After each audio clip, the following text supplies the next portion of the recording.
Right now at noon, the back and forth continues between the president and Congress as the partial government shutdown enters its 24th day. Plus, a man accused of kidnapping Jamie Kloss and killing her parents is in court. We'll hear from her aunts and cousins coming up at noon. This is News 3 at noon.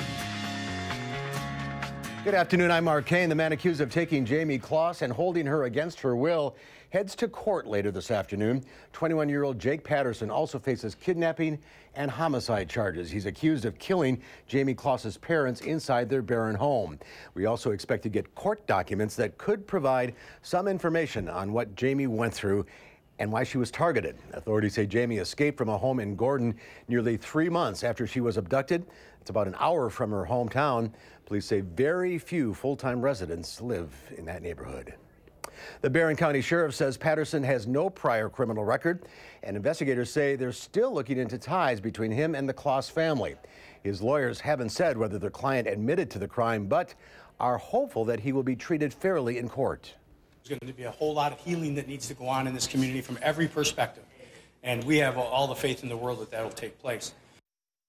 One of Jamie's cousins works for the Barron County Jail where Patterson is being held. She says she has not seen him, and her supervisors are making sure she will not have to interact with him, saying it would not be fair to either of them.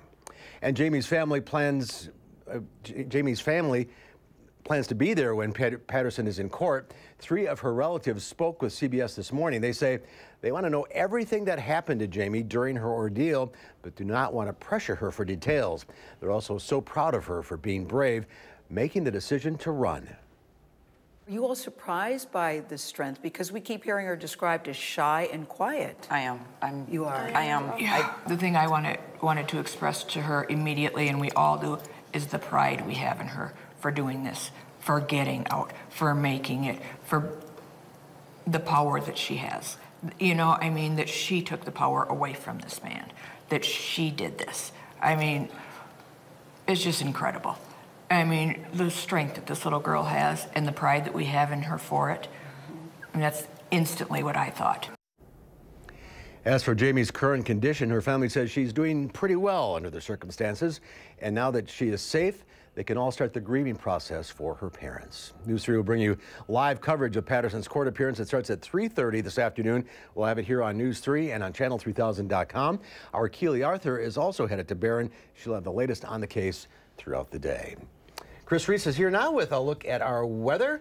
Not a bad January day. It's really not. Cold and hazy is what I've been describing today. Which I know, and oddly enough, you know, being from the South, it's not one you say often. Usually it's hot and hazy, but nonetheless, you can see that moisture in the air looking over the Edgewater camera right now. You even see that ice starting to reform on Lake Mendota. I do think it's going to freeze over again with the pattern that we're getting ready to go into. Temperatures right now at 28 degrees, and really all of us are spending our temperatures in the 20s or 30s. Some of us are right around 31 in Sheboygan, 30 for Milwaukee. Ladysmith also at 30 degrees. And you'll notice up towards the Twin Cities, things are just a tad bit warmer.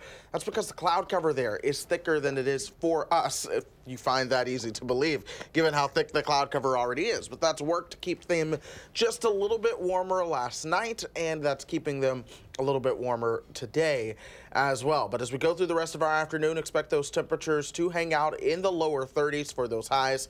We'll begin to watch those temperatures fall through the 20s later on this evening. In your forecast first, plan for a lot of cloud cover along with the possibility of some freezing drizzle. But Mark, if you thought these temperatures were warm, we truly do have some cold air on the horizon, and really just a change up to our weather pattern as a whole. I'll be talking about that in Maine weather. I saw you went to Iowa to see the snow. I did go to Iowa to see the snow. Perhaps I won't have to travel as much. Oh, okay. All right, we'll get details later. All right, Thank sounds you, Chris. good. Some of our neighbors are still dealing with the aftermath of this summer's flooding, or last summer's flooding that is, and a program is still helping people through those issues. Project Recovery is run by a social service organization in Westby. It sends outreach workers to 9 different counties, including Dane and Sauk. They visit places like homes, churches, and schools to help people with the lingering financial and emotional toll that comes with natural disasters. You have a disaster, a flood, you know, whatever the disaster is, and then you have what I sort of refer to as the slow-moving storm that chases it. And that becomes, you know, it taxes people emotionally, physically, materially, and these things go on for many, many months and years after the immediate impact of the storm is felt. Outreach workers can help with anything from finding resources to providing emotional support. If you'd like to contact Project Recovery for help, we have all that information for you on channel3000.com. The partial government shutdown is in its 24th day, and there does not appear to be an end in sight. This shutdown is already the longest in U.S. history. President Trump says it will not end unless Congress agrees to fund a border wall. Outside the White House this morning, the president accused congressional Democrats of going AWOL instead of negotiating a deal. He's referring to a group of lawmakers who went to San Juan, Puerto Rico to attend the musical Hamilton and see ongoing hurricane relief efforts. House Speaker Nancy Pelosi and Senate Minority Leader Chuck Schumer did not go. Democrats say the government will reopen as soon as the president stops insisting on a wall. I've been here all weekend. A lot of the Democrats were in Puerto Rico celebrating something. I don't know, maybe they're celebrating the shutdown. What we don't want to do is waste taxpayer money on a vanity project that's ineffective that the president said Mexico would pay for. A new CBS poll shows 70% of Americans are worried the shutdown will hurt the economy. Nearly half blame the shutdown on the president. 30% say it's the Democrats in Congress' fault.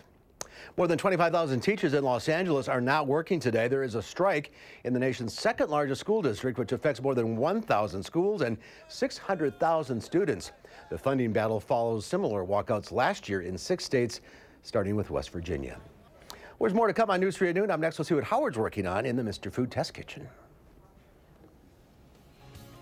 If you're tired of serving the same few things for dinner week after week, you're going to love what we're making today in less than 30 minutes. Yeah, less than 30 minutes.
If you're tired of serving the same few things for dinner week after week, then you're going to love what we're cooking up today. Plus, it's done in less than 30 minutes. Sounds too good to be true? Well, it's not. We start by sauteing a few boneless, skinless chicken breasts that we've seasoned with salt and pepper in a heavy skillet. The reason I like a heavier skillet, like a cast iron one, is that it holds the heat and browns better. While that does its thing, in another skillet, we saute some chopped onion in a bit of olive oil. Once it's tender, we toss in some cherry tomatoes that we've cut in half, a few Greek olives, lots of fresh garlic, and a touch of oregano. After this simmers for a bit, we add in some fresh lemon juice, and we're good to go. Check out how amazing this looks when we spoon the flavor-packed sauce over the chicken and top it with chunks of feta. Now, this is my idea of fast food. So here's what I suggest. Go online and get the recipe for our quick-as-a-wink Greek chicken, so you'll have a new favorite to add to your weeknight lineup. I'm Howard in the Mr. Food Test Kitchen, where today we found a tender, juicy Greek way for you to say, ooh, it's so good. All right, Howard, thank you. Start thinking up your plant and garden questions. Linda Barch from the Bruce Company will be here to take your calls. We'll get to those in a few minutes. And we have a chance of freezing drizzle tonight. Chris Reese joins us after the break with our first alert forecast.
Our call for action phone bank is open right now. The service open every Monday, Wednesday, and Friday between 11 and 1. The number is 270-2833.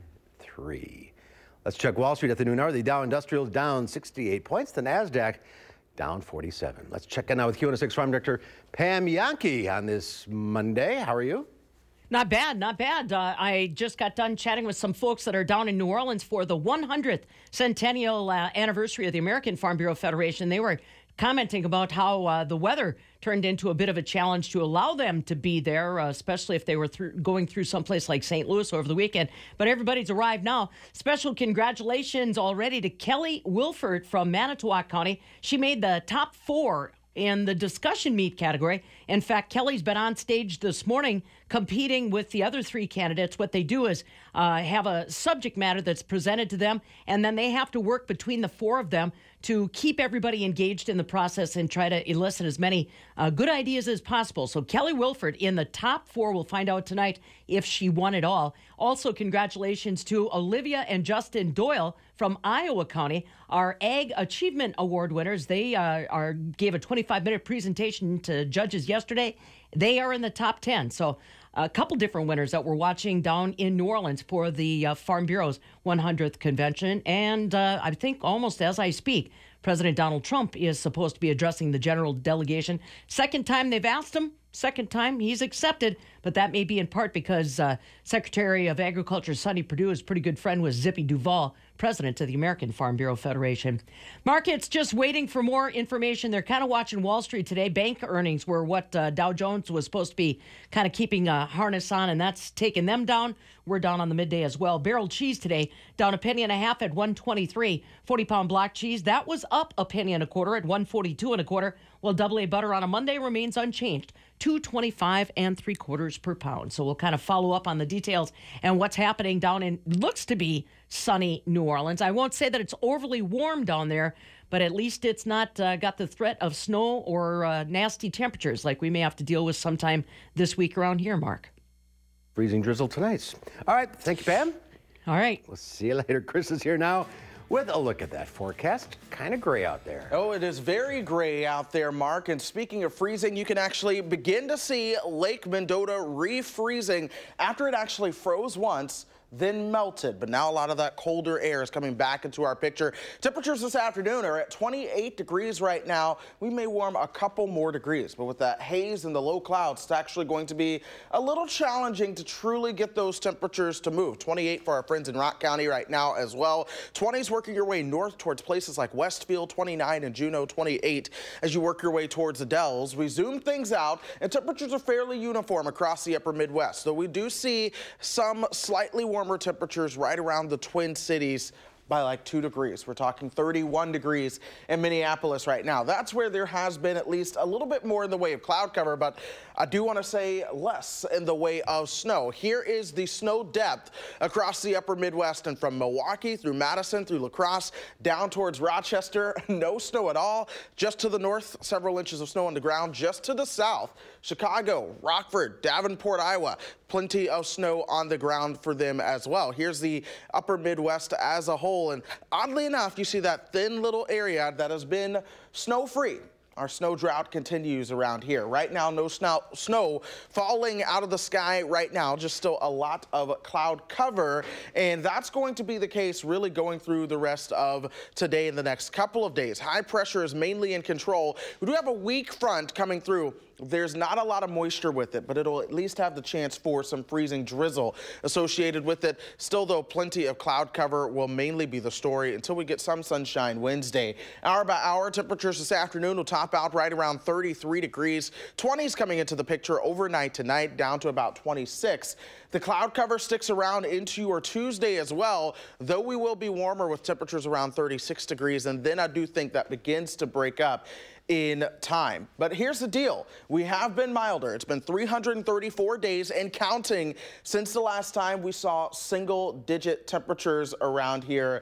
The other thing to be mindful of is we are still certainly in a snow deficit. So far, 9.7 inches for the season.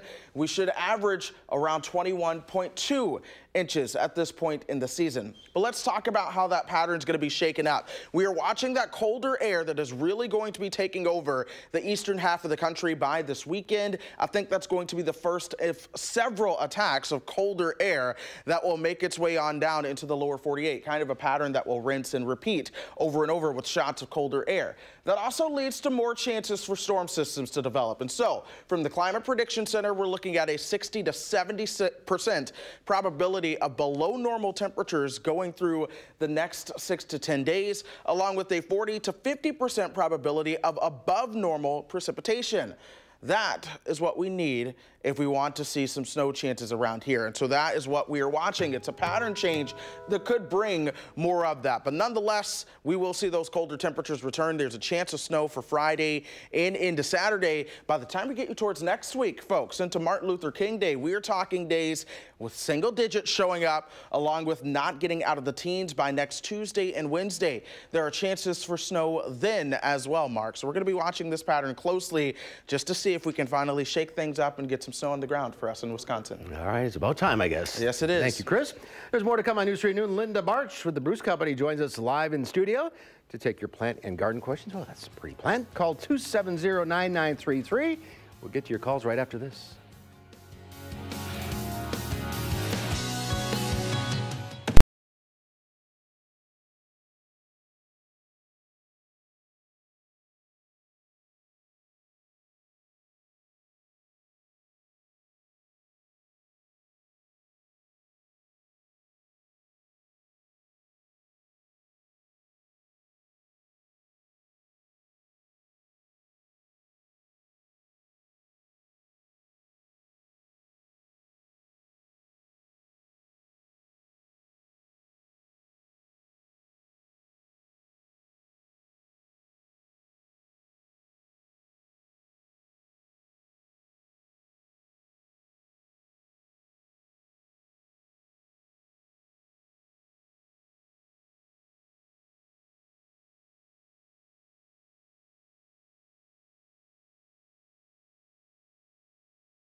Linda Barch from the Bruce Company is here taking your calls at 270-9933 on a gray day like today.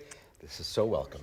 There was a little bit of sun, yeah. not for long. There's sun in here. The garden, the greenhouse is fun to visit this time of the year because I brought in this tall pink one back here is a calla lily, and that is going to be a plant that you will enjoy one time. You could plant it outside during the summer. It's not something that you're going to be able to get to rebloom in your home, but it's pretty great now. Gerber daisy, this one down front with the sort of pinkish white flower. That can be an annual outside during the summer, but you can enjoy it inside this time of the year.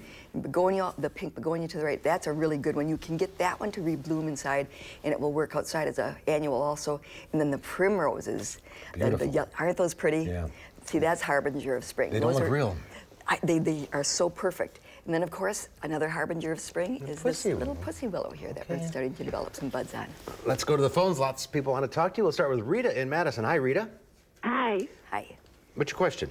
My question is regarding a ginger plant. I had a little piece of ginger that I was using for cooking, and it developed a little like a sprout? A little leaf coming out, and so I put it in a pot, and now I have a stalk of ginger about 2 feet high. What should I do with this? Should I cut it back and try to get it to branch out, or what's going to happen? Now, this is a first. I've not heard people doing that from ginger root. That's very interesting. No, I would not cut it back, not this time of the year. That little spurt of growth that you see, it needs as much leaf area to photosynthesize this time of the year. Maybe next year, you know, in spring, maybe April or May, then you could prune it so that you would have additional side shoots develop. But I would just let it grow for the time being. I've never heard that either. No, it's fun. Yep. All right, Kay in McFarland. Hi, Kay. Hi. Hi. I have a Boston fern that is old and really large, and I didn't know it's starting to touch the floor even though I have it up on a high. If I should be cutting it back in the winter or if I should just leave it. Well, Boston ferns, if it's the true Boston fern, those drop so many leaves and so many sections of it die out that that's sort of what the pruning that people do. But again, I wouldn't remove those sections right now. This is a dark time of year. We don't have a lot of daylight. So just leave it, and then next summer, when you're going to put it outside perhaps, then you could do some pruning. A lot of times people divide those plants also. Okay. Let's go to Jim now in Middleton. Hi, Jim. Hi. Hi. What's your question?